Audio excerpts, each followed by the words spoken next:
Welcome back to my YouTube channel. അപ്പോൾ ഇന്ന് ഞങ്ങൾ ഫുഡ് കഴിക്കാൻ വേണ്ടിയിട്ട് പുറത്തേക്കാണ് പോയത്. എനിക്കാണെങ്കിൽ നല്ല ചോറും മീൻകറിയും കഴിക്കാൻ വേണ്ടിയിട്ട് തോന്നുന്നുണ്ടായിരുന്നു. അങ്ങനെ ഞങ്ങൾ പുറത്തേക്ക് പോയി. ഞങ്ങൾക്ക് ഏറ്റവും പരിചയമുള്ളൊരു തട്ടുകടയൊക്കെയാണ് ഞങ്ങൾ പോയത്. അപ്പോൾ ഞാൻ നല്ല ചൂട് നെയ്ച്ചോറും അതുപോലെ തന്നെ നല്ല ചൂടുള്ള മീൻകറിയാണ് ഓർഡർ ചെയ്തത്. ആ മീൻകറി നല്ല ടേസ്റ്റുള്ള മീൻകറിയായിരുന്നു കേട്ടോ. അപ്പോൾ അതിൻ്റെ ഒപ്പം അവർ സാലഡും അതുപോലെ തന്നെ അച്ചാറും തന്നിട്ടുണ്ടായിരുന്നു കേട്ടോ. അപ്പോൾ രഞ്ജിത്ത് അവിടെ ഓർഡർ ചെയ്തത് നൂലപ്പമായിരുന്നു. നൂലപ്പം അതുപോലെ തന്നെ ഗ്രീൻ പീസ് കറി, നല്ല അടിപൊളി ടേസ്റ്റുള്ള ഗ്രീൻ പീസ് കറിയായിരുന്നു കേട്ടോ.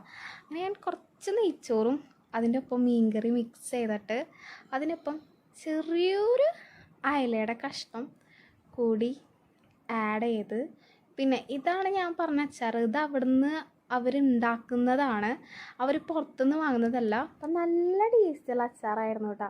അപ്പം ഞാൻ കുറച്ച് കഴിച്ചായിരുന്നു.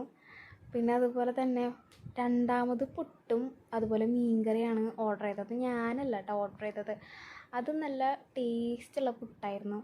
അങ്ങനെ ഞങ്ങൾ അവിടെ നിന്ന് ഇറങ്ങി കുറേ ദൂരം ഇങ്ങനെ പോയി. പിന്നെ കുറച്ച് ഉപദേശങ്ങളെല്ലാം കേട്ടു. പിന്നെ ഇങ്ങനെ ഞങ്ങൾ പോയി. ഞാൻ അങ്ങനെ പിന്നെ പ്രത്യേകിച്ചൊന്നും അങ്ങനെ കാണാനും ഇതാക്കാനൊന്നും ഉണ്ടായിരുന്നില്ല. അപ്പം ഞാനിങ്ങനെ വീഡിയോ എടുത്തു. അത് ഞാൻ നല്ലോണം ദാഹിച്ചു കേട്ടോ. അപ്പം ഞങ്ങൾ വീടിൻ്റെ അടുത്തുള്ള സമൂസ ഹബ്ബ് എന്ന് പറഞ്ഞിട്ടൊരു ഷോപ്പുണ്ട്, അവിടെ നിന്ന് ഞങ്ങൾ നല്ല തണുത്ത വാട്ടർമെലൻ്റെ ജ്യൂസ് കഴിച്ചു കേട്ടോ. അപ്പോൾ ഇതായിരുന്നു ആ ഷോപ്പ്. നമുക്ക് നല്ലൊരു അറ്റ്മോസ്ഫിയറാണ് അവിടെ ഇരിക്കാൻ വേണ്ടി. നമുക്ക് മൈൻഡൊക്കെ ഭയങ്കരമായിട്ട് റിലാക്സ് ആവും കേട്ടോ. അപ്പോൾ ഇതായിരുന്നു ജ്യൂസ്. ഭയങ്കര ടേസ്റ്റാണ് കേട്ടോ. അപ്പോൾ അത്രേ ഉള്ളൂ.